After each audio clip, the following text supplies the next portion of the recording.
ETV ప్రేక్షకులకి నమస్కారం. త్రిబ్లెక్స్ intelligence of శుభమస్తు కార్యక్రమానికి స్వాగతం. ఈనాడు శుభమస్తు కార్యక్రమంలోని గ్రహఫల మాసంలో గ్రహాల యొక్క స్థితిగతులు, వాటి యొక్క శుభాశుభ ఫలితాల గురించి పరిశీలిద్దాం. అలాగే ఈరోజు 12 రాశుల వారికి ఏ సంఖ్యలు కలిసి వస్తాయి, రంగుల యొక్క ప్రాధాన్యత, ఏ దేవతల్ని పూజించాలి, ఎటువంటి దేవతాస్తుతులు పఠించాలి, ముఖ్యంగా 12 రాశుల వారు ఈరోజు చేపట్టవలసినటువంటి కార్యక్రమాలు ఏమిటో కూడా పరిశీలిద్దాం. ముందుగా నేటి పంచాంగ వివరాలు. శ్రీ జైనామ సంవత్సరం కార్తీక మాస ప్రారంభం, దక్షిణాయనం శరదృతువు. ఈరోజు కార్తీక శుద్ధ పాడ్యమి, కార్తీక మాసం ప్రారంభమైంది. చాలా పవిత్రమైనటువంటి మాసం. ఈ మాసంలో చేసేటువంటి ఈశ్వరాభిషేకం, ఈశ్వర స్తుతి ఆర్థికపరమైనటువంటి వ్యవహారాల్లో విజయాన్ని తెచ్చిపెడుతుంది. అలాగే గ్రహ ప్రతికూలతను కూడా దూరం చేస్తుంది. ఇక ఈరోజు వారం భృగువారం లేదా శుక్రవారం. ఈరోజు చేపట్టేటువంటి వస్త్రదానం, అన్నదానం శుక్రుడి ద్వారా ఏర్పడేటువంటి ప్రతికూల పరిస్థితుల్ని, రుగ్మతల్ని దూరం చేస్తుంది. ఈరోజు నక్షత్రం స్వాతి. ఈ నక్షత్రంలో ఈరోజు పుట్టేటువంటి వారికి ఏ పాదంలో పుట్టినప్పటికీ కూడా దోషం లేదు, శుభప్రదమైనది. అలాగే ఈరోజు స్వాతి నక్షత్రంలో పుట్టేటువంటి వారికి రాహు మహాదశతోటి ప్రారంభమవుతుంది. ప్రస్తుతం రాహువు యొక్క స్థితి కన్యాక్షేత్ర స్థితి, ఉచ్చస్థుడైనటువంటి బుధుడితోటి కూడి ఉండడం వల్ల ఇది చక్కటి యోగాన్ని కలిగించడంలో సమర్థత కలిగి ఉంది. ఇక ఈరోజు 12 రాశుల వారికి ఏర్పడేటువంటి శుభాశుభ ఫలితాన్ని పరిశీలిద్దాం. ముందుగా మేషరాశి. ఈరోజు మేషరాశి వారిని పరిశీలించినట్టయితే ఆహ్లాద పరిస్థితులు గృహరీత్యా చోటు చేసుకుంటే ఆర్థికపరమైనటువంటి వ్యవహారాల్లో జాగ్రత్తలు వహించాలి. వాహన సంబంధిత చిక్కులు ప్రారంభమవుతాయి. నూతన కార్యక్రమాల్లో ఆటంకాలను చవిచూస్తారు. వృత్తి, వ్యాపార, ఉద్యోగ సంబంధిత కార్యక్రమాల్లో చేపట్టేటువంటి వ్యవహారాలు చిరు సమస్యల్ని సృష్టించినప్పటికీ అంతిమంగా విజయాలను తెచ్చిపెడతాయి.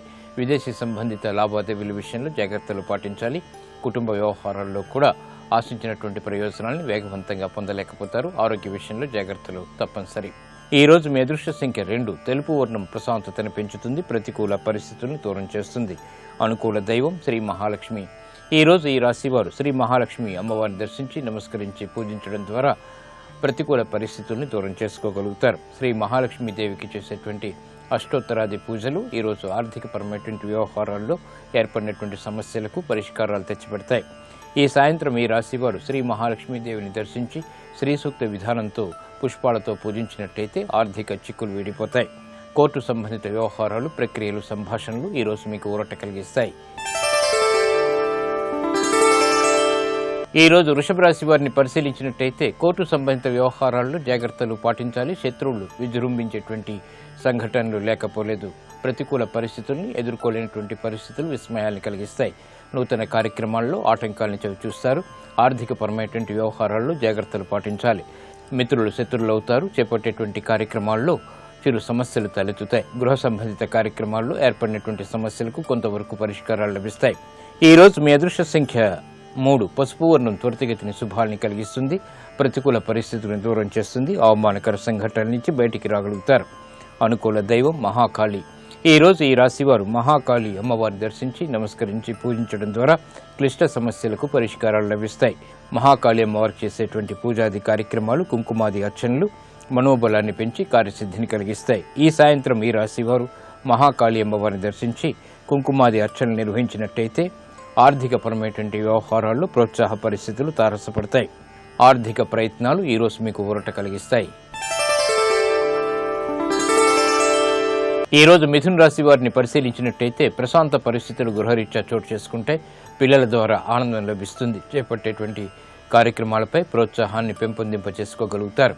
కార్యసిద్ధికే చేపట్టేటువంటి ప్రయత్నాలు కలిసి వస్తాయి. నూతన వ్యవహారాల్లో ఏర్పడినటువంటి సమస్యలకు పరిష్కారాలు లభిస్తాయి.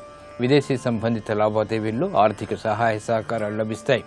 నూతన కార్యక్రమాన్ని గృహరీత్యా కూడా చేపట్టగలుగుతారు. ఈ రోజు మీ అదృష్ట సంఖ్య 5. ఆకుపచ్చ వర్ణం రక్షణకి దోహదపడుతుంది, ప్రతికూల పరిస్థితుల్ని దూరం చేస్తుంది. అనుకూల దైవం ఆంజనేయ స్వామి. ఈ రోజు ఈ రాశివారు ఆంజనేయ స్వామిని దర్శించి నమస్కరించి పూజించడం ద్వారా ప్రశాంత పరిస్థితుల్ని ఆహ్వానించగలుగుతారు. ఈ సాయంత్రం ఈ రాశివారు ఆంజనేయ స్వామికి చేసేటువంటి తమలపాకు పూజలు మనోధైర్యాన్ని పెంచి కార్యసిద్ధిని కలిగిస్తాయి. ఆత్మవిశ్వాసం పెంపొందింప చేసుకోగలుగుతారు. విదేశీ సంబంధిత లావాదేవీలు, సంభాషణలు, ప్రయాణాలు ఈరోజు మీకు కలిసి వస్తాయి. ఈ రోజు కర్కాటక రాశి వారిని పరిశీలించినట్టయితే శత్రువులు విజృంభించేటువంటి సంఘటనలు మనస్తాపాన్ని కలిగిస్తాయి. కోర్టు సంబంధిత వ్యవహారాల్లో జాగ్రత్తలు పాటించాలి. చిరాకు పరిస్థితులు గృహరీత్యా కూడా చోటు చేసుకుంటాయి. పిల్లల విషయంలో శ్రద్ధ తప్పనిసరి. మానసిక భీతి పెరుగుతుంది. ఆరోగ్య విషయంలో ప్రతికూల పరిస్థితులు ప్రబలమవుతాయి. చేపట్టేటువంటి కార్యక్రమాలపై ఖర్చులు పెరుగుతాయి. ఉక్కిరి బిక్కిరి సంఘటనలు వ్యాపారరీత్యా ఉన్నప్పటికీ నిలదొక్కుకోగలుగుతారు. ఈ రోజు మీ అదృష్ట సంఖ్య 1. ఎరుపు వర్ణం ధైర్యాన్ని కలిగిస్తుంది. ప్రతికూల పరిస్థితుల్ని దూరం చేస్తుంది. అనుకూల దైవం లక్ష్మీ నరసింహస్వామి. ఈ రోజు ఈ రాశివారు లక్ష్మీ నరసింహస్వామిని దర్శించి నమస్కరించి పూజించడం ద్వారా జన్మ బృహస్పతి ద్వారా ఏర్పడేటువంటి చిరాకులు దూరమవుతాయి. ఈ సాయంత్రం ఈ రాశివారు లక్ష్మీ నరసింహస్వామిని దర్శించి అభిషేకాది కార్యక్రమాలు నిర్వహించడం ద్వారా ప్రతికూల పరిస్థితులను తట్టుకునేటువంటి శక్తి సామర్థ్యాలు పొందగలుగుతారు. ఉద్యోగ ప్రయత్నాలు ఈ రోజు మీకు లాభిస్తాయి. ఈ రోజు సింహరాశి వారిని పరిశీలించినట్టయితే ఆర్థికపరమైనటువంటి వ్యవహారాలు కలిసి వస్తాయి. ప్రయాణాలలో ఆశించినటువంటి ప్రయోజనాలు పొందగలుగుతారు. వృత్తి, వ్యాపార, ఉద్యోగ సంబంధిత కార్యక్రమాల్లో ధైర్యంతో కూడినటువంటి నిర్ణయాలు తీసుకోగలుగుతారు. వ్యాపార ప్రయోజనాన్ని సాధించగలుగుతారు. కుటుంబ వ్యవహారాల్లో అనుకూల మార్పులు ఆనందాన్ని కలిగిస్తాయి. విదేశీ వ్యవహారాల్లో ఆశించినటువంటి ప్రయోజనాలు దగ్గరవుతాయి. స్నేహితుల ద్వారా లబ్ధి చేకూరుతుంది. కార్యాల్లో కార్యసిద్ధికే చేసేటువంటి ప్రయత్నాలు బాగా కలిసి వస్తాయి. ఈ రోజు మీ అదృష్ట సంఖ్య 9. ఎరుపు వర్ణం ధైర్యాన్ని కలిగిస్తుంది. ప్రతికూల పరిస్థితుల్ని దూరం చేస్తుంది. అనుకూల దైవం దక్షిణామూర్తి. ఈ రోజు ఈ రాశివారు దక్షిణామూర్తి స్వామిని దర్శించి నమస్కరించి పూజించడం ద్వారా తెలివైనటువంటి నిర్ణయాలు తద్వారా విజయాలు చేజిక్కించుకోగలుగుతారు. మనోధైర్యం పెరుగుతుంది. ఈ సాయంత్రం ఈ రాశివారు దక్షిణామూర్తి స్వామిని దర్శించి చేసేటువంటి ఆధ్యాత్మిక పూజలు ఉత్తమమైనటువంటి ప్రయోజనాన్ని కలిగిస్తుంది. వ్యాపార విస్తరణలు వంటివి ఈ రోజు మీకు లాభిస్తాయి. ఈ రోజు కన్యారాశి వారిని పరిశీలించినట్టయితే వ్యాపార ప్రయోజనాల్ని సాధించగలుగుతారు. ఆర్థికపరమైనటువంటి పరిస్థితి మెరుగవుతుంది. ఖర్చులు పెరిగినప్పటికీ ఆదాయాన్ని కూడా పెంపొందింపచేసుకునేటువంటి మార్గాలు సులభతరమవుతాయి. ప్రయోజనకరమైనటువంటి కార్యక్రమ నిర్వహణ తద్వారా పేరు ప్రఖ్యాతులు సంపాదించుకోగలుగుతారు. శ్రమ ఉన్నప్పటికీ విజయాలు కూడా వెన్నంటి ఉంటాయి. కార్యసిద్ధికే చేపట్టేటువంటి కార్యక్రమాల్లో ఆశించినటువంటి ప్రయోజనాలు దగ్గరవుతాయి. ఈ రోజు మీ అదృష్ట సంఖ్య 5. ఆకుపచ్చ వర్ణం రక్షణకి దోహదపడుతుంది. ప్రతికూల పరిస్థితిని దూరం చేస్తుంది. ప్రశాంతతను పెంచుతుంది. అనుకూల దైవం సుబ్రహ్మణ్య స్వామి. ఈ రోజు ఈ రాశివారు సుబ్రహ్మణ్య స్వామిని దర్శించి నమస్కరించి పూజించడం ద్వారా వ్యవహారాల్లో ఒత్తిళ్లు బాగా తగ్గుతాయి. ఈ రాశివారు ఈ సాయంత్రం సుబ్రహ్మణ్య స్వామిని ఎర్రటి పుష్పాలతో పూజించినట్టయితే ఆర్థిక బలం చేకూరుతుంది. రుణ ఒత్తిళ్లు దూరమవుతాయి. ప్రశాంతత పెరుగుతుంది. ఆధ్యాత్మిక కార్యక్రమాలు ఈ రోజు మీకు లాభిస్తాయి. ఈ రోజు తులారాశి వారిని పరిశీలించినట్టయితే ఆరోగ్యంలో మంచి మార్పులు చేకూరుతాయి. విదేశీ వ్యవహారాల్లో ఆశించినటువంటి ప్రయోజనాలు దక్కుతాయి. వృత్తి, వ్యాపార, ఉద్యోగ సంబంధిత కార్యక్రమాల్లో శ్రమ ఉన్నప్పటికీ విజయాలను కూడా దగ్గర చేసుకోగలుగుతారు. కార్యక్రమ నిర్వహణలో నైపుణ్యం కొనసాగుతుంది. గతంలో కన్నా మెరుగైనటువంటి పరిస్థితులు వ్యాపారరీత్యా ఏర్పడతాయి. కార్యక్రమ నిర్వహణలో ఏర్పడినటువంటి సమస్యలకు పరిష్కారాలు లభిస్తాయి. కుటుంబ సఖ్యతకే చేసేటువంటి ప్రయత్నాలు కలిసి వస్తాయి. ఈ రోజు మీ అదృష్ట సంఖ్య 2. తెలుపు వర్ణం ప్రశాంతతను పెంచుతుంది. ప్రతికూల పరిస్థితులను దూరం చేస్తుంది. అనుకూల దైవం మహాకాళి. ఈ రోజు ఈ రాశివారు మహాకాళి అమ్మవారిని దర్శించి నమస్కరించి పూజించడం శ్రేయస్కరం. మహాకాళి అమ్మవారికి చేసేటువంటి ఎర్రటి పుష్పాలతో కూడినటువంటి పూజలు ఏలినాటి ద్వారా ఏర్పడేటువంటి ప్రతికూల పరిస్థితులను దూరం చేస్తుంది. ఈ సాయంత్రం ఈ రాశివారు మహాకాళి అమ్మవారిని దర్శించి ఆధ్యాత్మిక పూజలు నిర్వహించడం ద్వారా వృత్తి, వ్యాపార, ఉద్యోగ సంబంధిత సంకట పరిస్థితులు దూరమవుతాయి. నూతన వ్యాపార ఒప్పందాలు ఈ రోజు మీకు కలిసి వస్తాయి. ఈ రోజు వృశ్చిక రాశి వారిని పరిశీలించినట్టయితే చిరాకు పరిస్థితులు ఉన్నప్పటికీ ఆర్థికపరమైనటువంటి వ్యవహారాల్లో నెగ్గుకు రాగలుగుతారు. ప్రతికూల పరిస్థితులు వ్యాపారరీత్యా తారసపడతాయి. వృత్తి, వ్యాపార, ఉద్యోగ సంబంధిత కార్యక్రమాల్లో సంభాషణల విషయంలో జాగ్రత్తలు పాటించాలి. ఆర్థికపరమైనటువంటి వ్యవహారాలు మొదట ప్రతికూలత, తరువాత అనుకూలతని కలిగిస్తాయి. స్థిరాస్తి విషయాల్లో పేచీలు ప్రారంభమవుతాయి. వ్యవహారాల్లో ఏర్పడినటువంటి సమస్యలు జటిలమైనప్పటికీ తిరిగి పరిష్కరించుకునేటువంటి శక్తి సామర్థ్యాలు కూడా లభిస్తాయి. ఈ రోజు మీ అదృష్ట సంఖ్య 2. ఎరుపు వర్ణం ధైర్యాన్ని కలిగిస్తుంది. ప్రతికూల పరిస్థితులను తట్టుకునేటువంటి శక్తి సామర్థ్యాలు కలిగిస్తుంది. అనుకూల దైవం మహాగణపతి. ఈ రోజు ఈ రాశివారు మహాగణపతిని దర్శించి నమస్కరించి పూజించడం ద్వారా ప్రతికూల పరిస్థితుల్ని ఎదుర్కోగలుగుతారు. విఘ్నాలు దూరం అవుతాయి. ఈ సాయంత్రం ఈ రాశివారు మహాగణపతిని దర్శించి గణపతి ఉపనిషత్తు పఠనం లేదా వినటం ద్వారా వృత్తి, వ్యాపార, ఉద్యోగ సంబంధిత కార్యాల్లో ఏర్పడినటువంటి సమస్యలకు పరిష్కారాలు లభిస్తాయి. నూతన కార్యక్రమాలు ఈ రోజు మీకు సంతృప్తిని కలిగిస్తాయి. ఈ రోజు ధనుసు రాశి వారిని పరిశీలించినట్టయితే శుభ పరిణామాలు రాజకీయంగా చోటు చేసుకుంటే పితృ సంబంధిత కార్యసిద్ధికే చేపట్టేటువంటి కార్యక్రమాలు అనుకూలిస్తాయి. నూతన కార్యక్రమాన్ని గృహరీత్యా ప్రారంభించగలుగుతారు. చిరాకు సమస్యలు మటుమాయమవుతాయి. వృత్తి, వ్యాపార, ఉద్యోగ సంబంధిత కార్యక్రమాల్లో కీలక బాధ్యతలు వహించాల్సినటువంటి ఆవశ్యకత ఉంటుంది. ఆరోగ్య విషయంలో జాగ్రత్తలు పాటించాలి. ఖర్చులు పెరిగినప్పటికీ ఆదాయాన్ని కూడా సమకూర్చుకోగలుగుతారు. ఈ రోజు మీ అదృష్ట సంఖ్య 3. పసుపు వర్ణం త్వరితగతిని శుభాల్ని కలిగిస్తుంది. ప్రతికూల పరిస్థితిని దూరం చేస్తుంది. అనుకూల దైవం ఈశ్వరుడు. ఈ రోజు ఈ రాశి వారు శివాలయాన్ని దర్శించి ఈశ్వరుడికి అభిషేకాది కార్యక్రమాలు నిర్వహించడం ద్వారా వృత్తి, వ్యాపార, ఉద్యోగ సంబంధిత సంకటాలు దూరమవుతాయి. బిలోపతితో కూడినటువంటి పూజలు ఈరోజు మీకు బలాన్ని చేకూర్చి మనోధైర్యాన్ని పెంచి కార్యసిద్ధిని కలిగిస్తాయి. విద్యా ప్రయత్నాలు ఈరోజు మీకు లాభిస్తాయి. ఈరోజు మకర రాశి వారిని పరిశీలించినట్లయితే స్థిరాస్తి విషయాల్లో ఏర్పడినటువంటి సమస్యలు జటిలమవుతాయి. సోదరుల ద్వారా చిరు వివాదాలు తలెత్తేటువంటి సంఘటనలు లేకపోలేదు. వ్యాపార ప్రయోజనాల్ని మాత్రం సాధించగలుగుతారు. సంబంధ బాంధవ్యాలు వ్యాపారరీత్యా అనుకూలిస్తాయి. నూతన కార్యక్రమాన్ని గృహరీత్యా చేపట్టగలుగుతారు. ఆనందకర సంఘటనల్ని ఆహ్వానించగలుగుతారు. శుభ పరిణామాలు ఉద్యోగరీత్యా కూడా చోటు చేసుకుంటాయి. ఆశించినటువంటి ప్రయోజనాల్ని వృత్తిరీత్యా కూడా పొందగలుగుతారు. ఈ రోజు మీ అదృష్ట సంఖ్య 5. ఆకుపచ్చ వర్ణం రక్షణకి దోహదపడుతుంది. ప్రతికూల పరిస్థితుల్ని దూరం చేస్తుంది. అనుకూల దైవం శ్రీ మహాలక్ష్మి. ఈ రోజు ఈ రాశి వారు శ్రీ మహాలక్ష్మి అమ్మవారిని దర్శించి నమస్కరించి పూజించడం ద్వారా ఆర్థికపరమైనటువంటి చిక్కులు దూరం అవుతాయి. ప్రయోజనకరమైనటువంటి కార్యక్రమాలు తద్వారా కార్యసిద్ధి దగ్గరవుతుంది. ఈ సాయంత్రం ఈ రాశివారు శ్రీ మహాలక్ష్మి అమ్మవారిని కనకధారాస్తవంతో స్తుతించినట్టయితే ఆర్థిక ప్రయోజనాల్ని వేగవంతంగా పొందగలుగుతారు. శుభ పరిణామాలు గృహంలో ఏర్పడతాయి. గృహ సంబంధిత కార్యక్రమాలు ఈరోజు మీకు లబ్ధిని చేకూరుస్తాయి. ఈరోజు కుంభరాశి వారిని పరిశీలించినట్టయితే శత్రుబలం పెరుగుతుంది. ఆర్థికపరమైనటువంటి చిక్కులు ప్రారంభమవుతాయి. నూతన కార్యక్రమాలను వేగవంతంగా ప్రారంభించలేకపోతారు. ఆరోగ్య పరిస్థితిలో చిరు సమస్యలు తలెత్తుతాయి. ఆర్థికపరమైనటువంటి వ్యవహారాల్లో జాగ్రత్తలు పాటించాలి. వ్యాపార ప్రతిబంధకాలు ప్రబలమైనటువంటి సంఘటనలు లేకపోలేదు. వృత్తి, వ్యాపార, ఉద్యోగ సంబంధిత కార్యక్రమాల్లో జాగ్రత్తతో కూడినటువంటి నిర్ణయాలు తప్పనిసరి. ప్రయాణాల విషయంలో కూడా జాగ్రత్తలు పాటించాలి. ఈ రోజు మీ అదృష్ట సంఖ్య 1. తెలుపు వర్ణం ప్రశాంతతను పెంచుతుంది. ప్రతికూల పరిస్థితిని దూరం చేస్తుంది. అనుకూల దైవం ఆంజనేయ స్వామి. ఈ రోజు ఈ రాశి వారు ఆంజనేయ స్వామిని దర్శించి నమస్కరించి పూజించడం ద్వారా గ్రహ ప్రతికూలతని దూరం చేసుకోగలుగుతారు. శత్రు భీతి పోతుంది. ఈ సాయంత్రం ఈ రాశి వారు ఆంజనేయ స్వామికి తమలపాకు పూజలు నిర్వహించడం ద్వారా మనోధైర్యం పెరుగుతుంది. ఆర్థిక వ్యవహారాల్లో విజయాలు సిద్ధిస్తాయి. ఆరోగ్య పరీక్షలు ఈరోజు మీకు మేలుని కలిగిస్తాయి. ఈ రోజు మీనరాశి వారిని పరిశీలించినట్టయితే వ్యవహారాల్లో చుక్కెదురు పరిస్థితుల్ని అధిగమించగలుగుతారు. వ్యాపార ప్రయోజనాలని సాధించగలుగుతారు. ఆరోగ్య విషయంలో చిరు ప్రతికూలత ఉన్నప్పటికీ నెట్టుకు రాగలుగుతారు. వ్యాపార ప్రతిబంధకాలు తొలగిపోతే ఆత్మవిశ్వాసం పెరుగుతుంది. ధైర్యంతో కూడినటువంటి కార్యక్రమ నిర్వహణ తద్వారా విజయాలు సిద్ధిస్తాయి. ప్రయాణాల విషయంలో జాగ్రత్తలు పాటించాలి. స్థిరాస్తి విషయాల్లో కూడా ఆశించినటువంటి ప్రయోజనాన్ని పొందగలుగుతారు. విదేశీ వ్యవహారాలు అనుకూలిస్తాయి. ఈ రోజు మీ అదృష్ట సంఖ్య 5. ఆకుపచ్చ వర్ణం రక్షణకి దోహదపడుతుంది. ప్రతికూల పరిస్థితులను దూరం చేస్తుంది. అనుకూల దైవం మహాగణపతి. ఈ రోజు ఈ రాశి వారు మహాగణపతిని దర్శించి నమస్కరించి పూజించడం ద్వారా విఘ్నాలు దూరమవుతాయి. ఈ సాయంత్రం ఈ రాశి వారు మహాగణపతిని దర్శించి గణపతి ఉపనిషత్తు ద్వారా ఆధ్యాత్మిక పూజలు నిర్వహించినట్టయితే వృత్తి, వ్యాపార, ఉద్యోగ సంబంధిత సంకటాలు తొలగిపోతాయి. ఆరోగ్య పరీక్షలు ఈరోజు మీకు మేలుని కలిగిస్తాయి. ఇప్పుడు ఆరోగ్యం ఆయుర్వేద వంశంలో అనారోగ్య సమస్యలకు ఆయుర్వేద పరిష్కార మార్గాలు తెలుసుకుంటారు.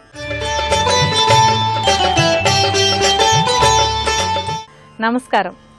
ఈనాటి శుభమస్తు కార్యక్రమంలో ఆరోగ్యం ఆయుర్వేదం శీర్షికన సైనసైటిస్ సమస్యను తగ్గించుకోవడానికి ఆయుర్వేదంలో ఉండేటువంటి పరిష్కార మార్గాల గురించి తెలుసుకుందాం.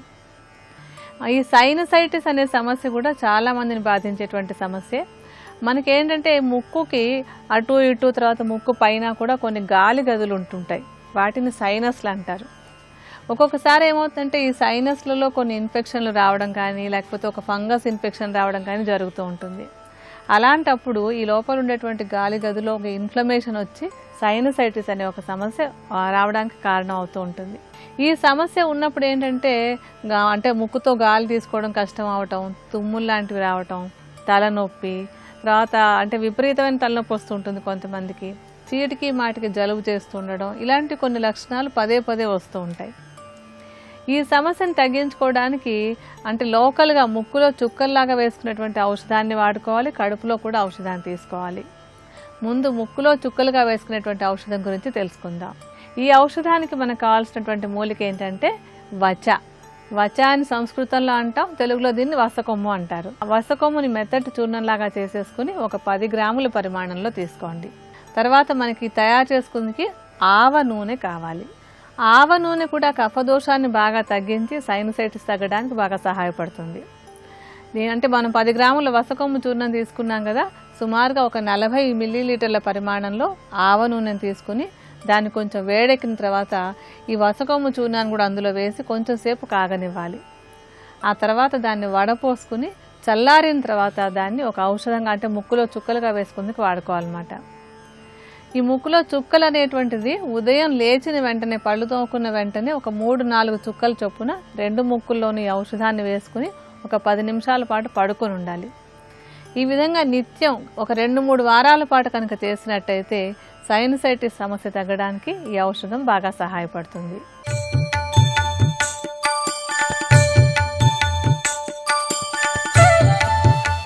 రాంబరధరం విష్ణుం శశివర్ణం చతుర్భుజం ప్రసన్నవదనం ధ్యాయేత్ సర్వవిఘ్నోపశాంతయేత్.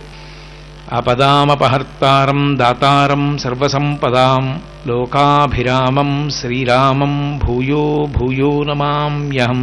మనకి కాలము అత్యంత బలవత్తరమైంది. సనాతన ధర్మంలో కాలమే సమస్తమైనదిగా నిలబడుతుంది. అందుకే భగవద్గీతలో గీతాచార్యుడు కాల కలయతామహం అంటాడు. నేను కాలస్వరూపంలో ఉండి లెక్కలు కట్టుకుంటూ ఉంటాను అంటాడు. ఏమిటా లెక్కలు అంటే వ్యాస భగవానుడు దేవీ భాగవతం చేస్తూ అంటాడు, కాలోహి బలవాన్ కర్త సతతం సుఖదుఃఖయో నరాణాం పరతంత్రాణం పుణ్యపాపానుయోగత అంటాడు. ఇవ్వాలంటే జీవుడు ఈ శరీరంలో ఉన్నాడు, గతంలో ఇదే జీవుడు ఏ శరీరంలో ఉన్నాడో తెలియదు. ఏదో శరీరంలో ఉండి ఏదో తప్పిదం చేశాడు, ఏదో పాపం చేశాడు, పుణ్యం చేశాడు. ఆ పాపము అనుభవము చేతనే పోవాలి, పుణ్యము అనుభవము చేతనే పోవాలి.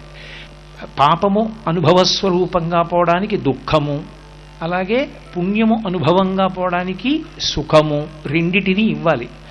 వీడు గతంలో చేసిన పాపం ఎంత, పుణ్యం ఎంత, ఎంత సుఖ పెట్టచ్చు, ఎంత దుఃఖ పెట్టచ్చు, ఇది లెక్క కట్టగలిగినటువంటి వాడు లెక్క చెప్పి మీ ఎదుట నిలబడి మీకు పాపపుణ్యముల యొక్క ఫలితమును ఇవ్వడు.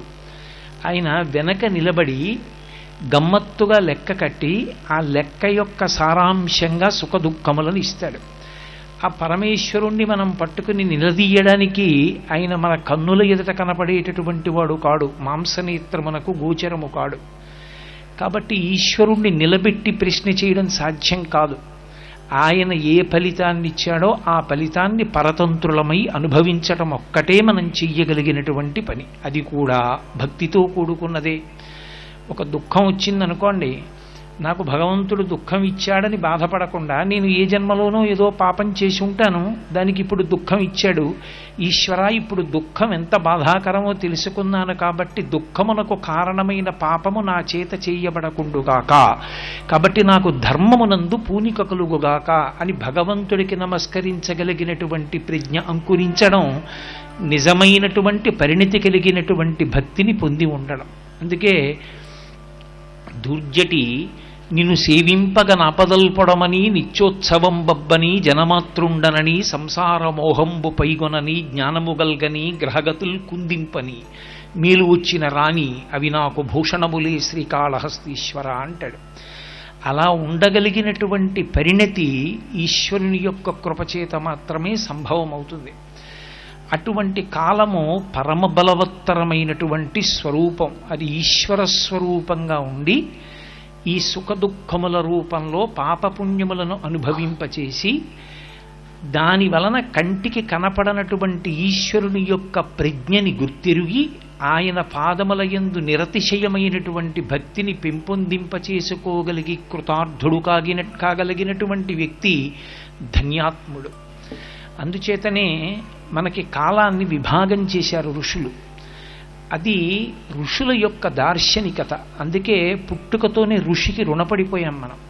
ఋషి రుణం తీరాలి అంటే ఋషిప్రోక్తమైనటువంటి వాంగ్మయాన్ని చదువుకోవాలి.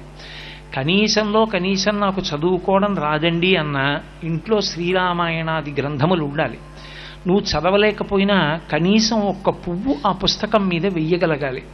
అవి చదవని నాడు ఋషి రుణం తీరదు. ఆ ఋషి కాలాన్ని విభాగం చేశాడు.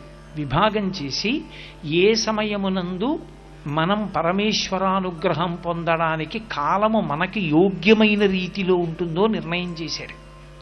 అందుకే దక్షిణాయనము ఉత్తరాయణము ఎప్పుడైనా సరే నడక అన్నది కుంటి నడక కాకుండా ఉండాలంటే 2 కాళ్ల మీద నడవాలి.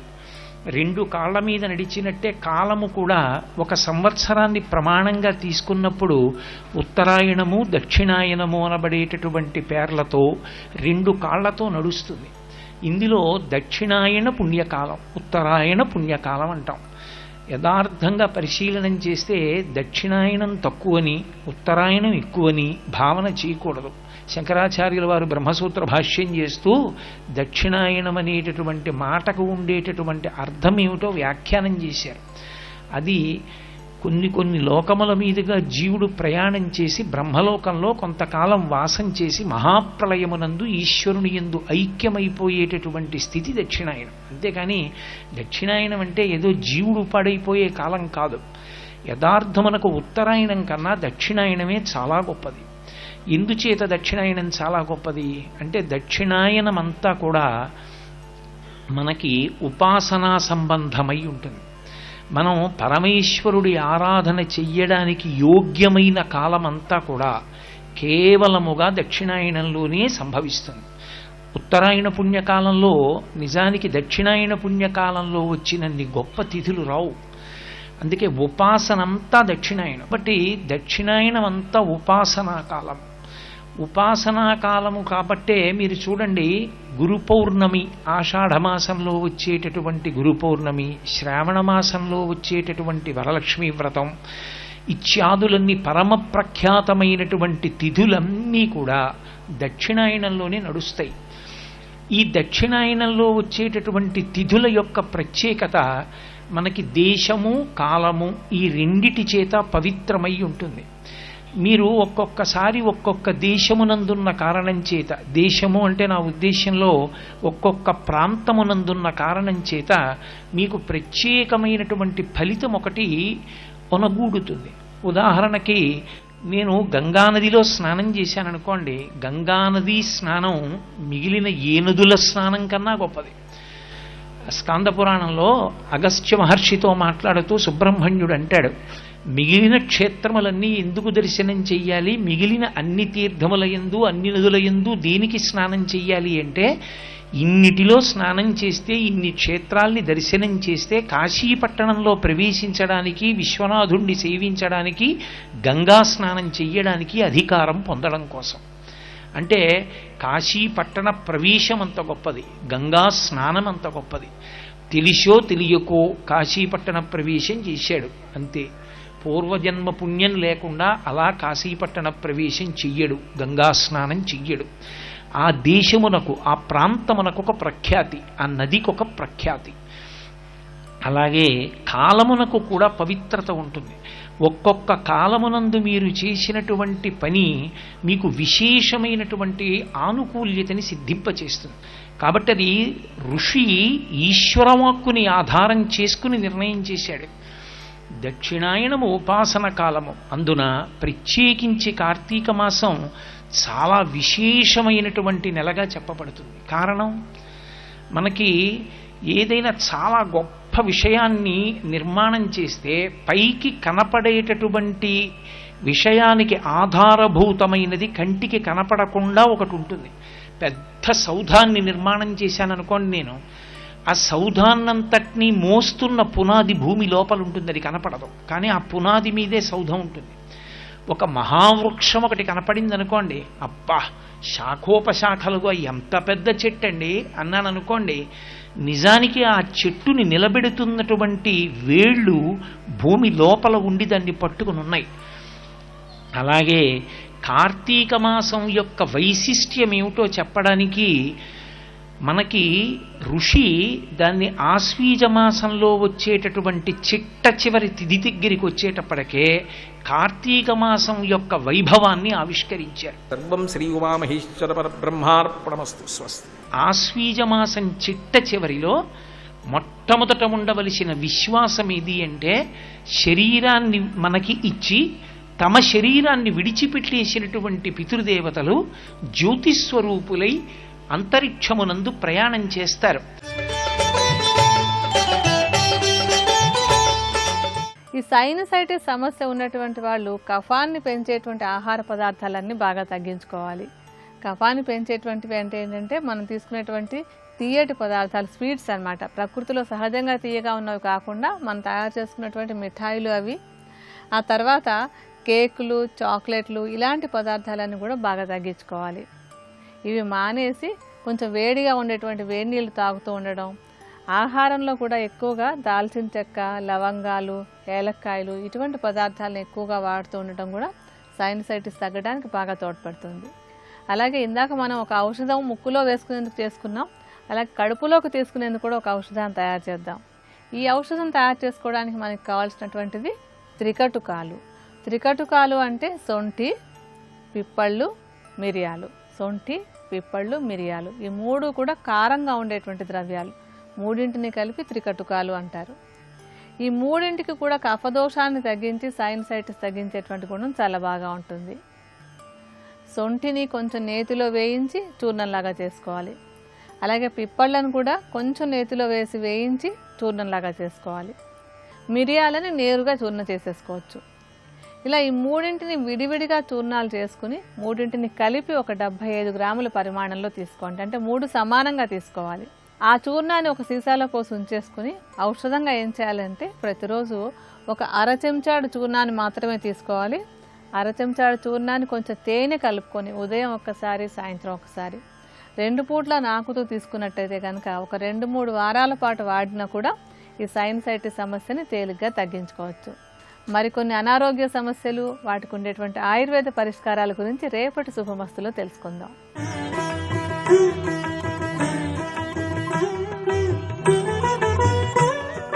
XXX డిటర్జెంట్ సోప్ శుభమస్తు కార్యక్రమంలో శుభయోగం శీర్షికకి స్వాగతం. ఈ శీర్షికన పుట్టుమచ్చలు ఫలితాలు అనే అంశం గురించి పరిశీలిద్దాం. ఏ వ్యక్తికైనా సరే ముక్కు మీద పుట్టుమచ్చ ఉన్నట్లయితే ఎటువంటి ఫలితాలు కలుగుతాయి? ఈ విషయాన్ని పరిశీలించినట్లయితే ముక్కు లావుగా ఉన్న వాళ్ళ దగ్గర బోళాతనం ఎక్కువగా ఉంటుంది. ఎక్కువ మాట్లాడతారు, మనసులో ఉన్నది దాచుకోలేరు. ముక్కు సన్నగా ఉన్న వాళ్ళు ఎక్కువగా మాట్లాడినప్పటికీ వాళ్ళ మాటల్లో ఒక విధమైనటువంటి లౌక్యం ఉంటుంది. ఏది ఏమైనప్పటికీ పురుషులకు, స్త్రీలకు ముక్కు మీద పుట్టుమచ్చ ఉన్నప్పుడు కలిగేటటువంటి ఫలితాలు విభిన్న రీతులలో ఉంటాయని పుట్టుమచ్చల శాస్త్రంలో వర్ణించడం జరిగింది.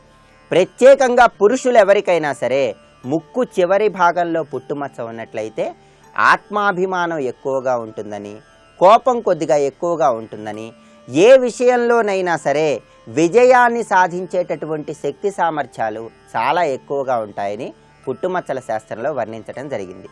పురుషులు ఎవరికైనా సరే ముక్కుకి కుడి భాగంలో కనుక పుట్టుమచ్చ ఉన్నట్లయితే జీవితంలో అదృష్టం అనేటటువంటిది ఎక్కువగా కలిసి వచ్చి ఆకస్మిక ధనప్రాప్తి కలగటానికి ఆస్కారం ఉందని పుట్టుమచ్చల శాస్త్రంలో వర్ణించడం జరిగింది. అదేవిధంగా పురుషులు ఎవరికైనా సరే ముక్కుకి ఎడమ వైపు కనుక పుట్టుమచ్చ ఉన్నట్లయితే వాళ్ళు ధన సంపాదన విషయంలో కానీ, ఖర్చు చేసే విషయంలో కానీ ఆచితూచి వ్యవహరించాలి.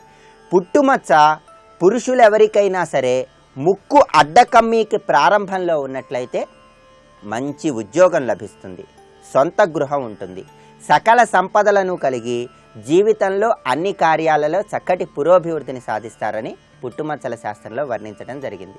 పురుషులు ఎవరికైనా సరే పుట్టుమచ్చ ముక్కు క్రింది భాగంలో అడ్డకమ్మి క్రింద గనక ఉన్నట్లయితే కొద్దిగా ధనాన్ని ఎక్కువగా ఖర్చు చేసే స్వభావాన్ని కలిగి ఉంటారని పుట్టుమచ్చల శాస్త్రంలో వర్ణించడం జరిగింది.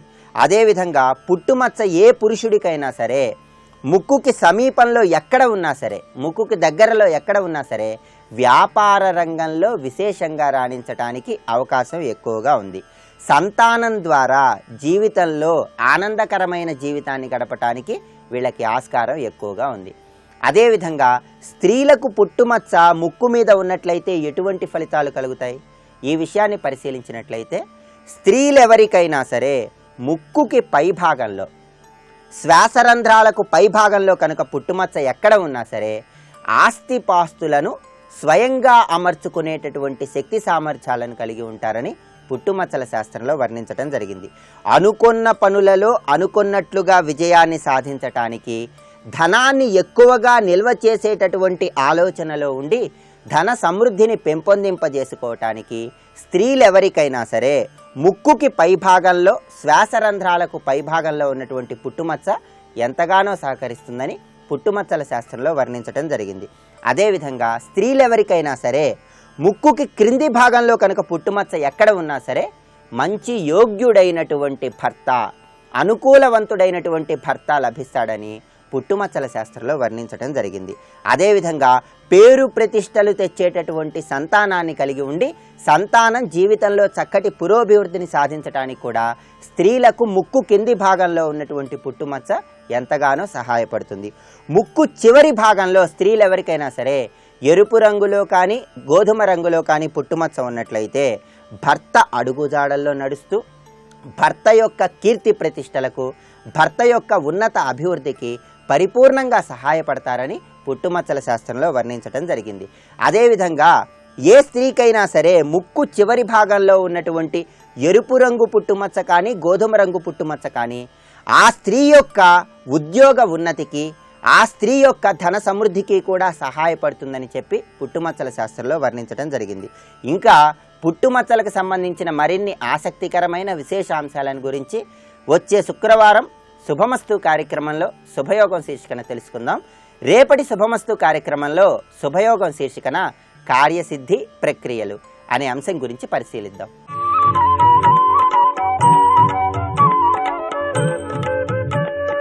ఈటీవీ ప్రేక్షకులకు నమస్కారం. ట్రిపుల్ X డిటర్జెంట్ సోప్ శుభమస్తు కార్యక్రమంలో నక్షత్ర యోగానికి స్వాగతం. మృగశిర నక్షత్రం 3వ పాదంలో జన్మించడం ద్వారా విశేషమైనటువంటి ఉత్సాహాన్ని ప్రదర్శిస్తూ ఉంటారు. ఉత్సాహి, ధని, భోగి, సుఖాన్విత, అనురక్తి కలిగి ఉంటుంది. ప్రతి అంశంలో కూడా మంచి చెడులను విభజించుకొని అందులో ఉన్నటువంటి జ్ఞానాన్ని అనుభూతి రూపంలో ఆనందించేటటువంటి బుద్ధి చైతన్య శక్తి 3వ పాదంలో ఉన్న వాళ్ళకి బాగా కనపడుతుంది. కారణం ఇది శుక్రాంశలో ఉన్నది. మృగశిర 3వ పాదమేమో మిథున రాశిలో ఉంది. అంశ శుక్రాంశ, తులాంశ, దీన్ని భోగాంశ అంటాం. రాశి అధిపతేమో బుధుడైనాడు. చైతన్యవంతమైనటువంటి శక్తి ఇది ఉత్సాహ రూపంలో ఉంది. అలాగే శాస్త్రాన్ని పరిశీలిస్తే సదానురక్తో గుణినాం గణేషు, గుణినాం గణేషు, గణిత ప్రావీణ్యం ఉంటుంది. మంచి సుగుణ సంపత్తి కలిగి ఉంటారు. సదా అనురక్త, మంచి విషయముల యందు అనురక్తులై ఉంటారు. ఎప్పుడూ ఏదో పనిలో నిమగ్నమై ఉంటారు, ఖాళీగా ఉండరు. ఏ సమయంలో ఏ పని చేయాలో బాగా తెలిసినటువంటి బుద్ధి కుశలత వీరి యొక్క సొంతం. అంతేకాకుండా ప్రతిదాన్ని అనుభవించటం. ఏదైనా సరే జీవితంలో ఒక సమస్య ఎదురైతే ఆ సమస్యనే నిరంతరము చింతిస్తూ దుఃఖిస్తూ ఉండకుండా దానికి నివారణ చర్యలు చేపట్టడమే కాకుండా పక్కవారిని కూడా రక్షించేటటువంటి విశేషమైన జ్ఞాన సంపద వీరి సొంతం. వారిని కూడా వీరు రక్షిస్తారు, జ్ఞానబోధ చేస్తారు, వాళ్ళని ఓదారుస్తారు. ఓదార్పు కలిగినటువంటి ఉదారమైనటువంటి విశేషమైన అపారమైన ఉత్సాహ శక్తి మృగశిర నక్షత్రంలో. ఈ కుజుడు యొక్క అధిష్టాన అధినాయకత్వంలో బుధుడి యొక్క రాశిలో భోగాంశ శుక్రుల్లో ఉండటం ద్వారా చూడండి, కుజ బుధ శుక్ర, ధైర్యం ఉంటుంది, బుద్ధి కుశలత ఉంది. అంటే అపారమైన జ్ఞాన సంపద, మేధాశక్తి, సృజనాత్మకత, వీటితో పాటుగా అనుభూతి. చాలామందికి సృజనాత్మకత ఉంటుంది, అనుభూతి ఉండదు. అనుభూతి ఉన్న వాళ్ళకి ఆలోచన జ్ఞానం ఉండదు. ఈ రెండు ఉంటే ధైర్యం ఉండదు. ఈ మూడు కలిసినటువంటి వాళ్ళు 3వ పాదం మృగశిర నక్షత్రం. ఇంకా శాస్త్రాన్ని పరిశీలిస్తే తృతీయ పాదస్య భృగు అభయాంశ ఉదారశీల సుముఖ, అన్ని విషయముల యందు కూడా సుముఖంగా ఉంటారు, ఇష్టంగా ఉంటారు. ఎలాంటి విషయాన్నైనా సరే చక్కదిద్దటంలో వీళ్ళు నేర్పు కలిగి ఉంటారు.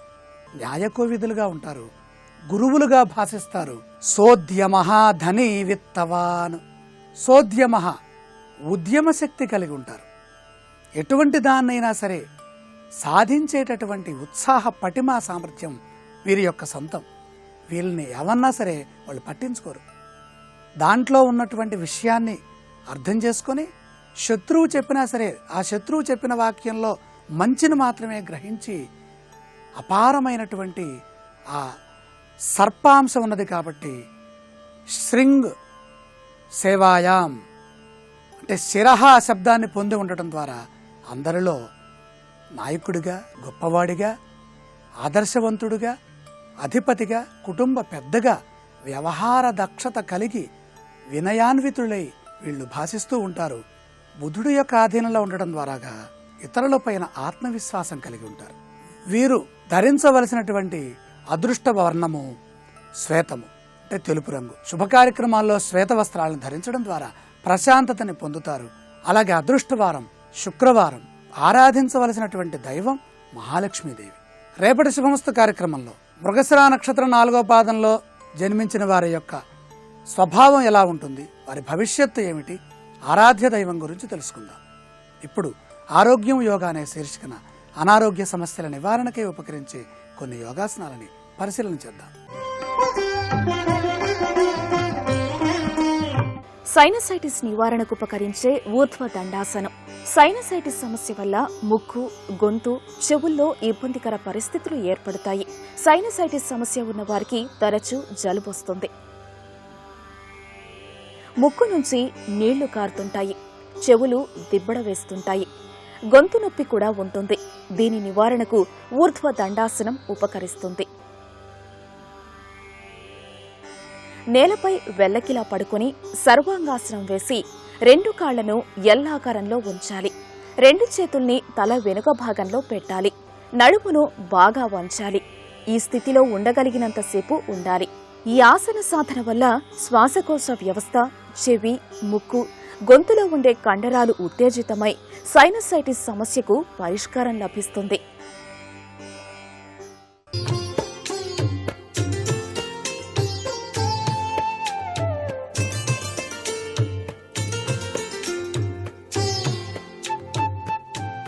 ట్రిపుల్ ఎక్స్ డిటర్జెంట్ సోప్ శుభమస్తు కార్యక్రమంలో గృహబలం అంశానికి స్వాగతం. ఈరోజు నుంచి శివకేశవులకు ప్రీతివంతమైనటువంటి కార్తీక మాసంలోకి ప్రవేశించిన శుభగడియ.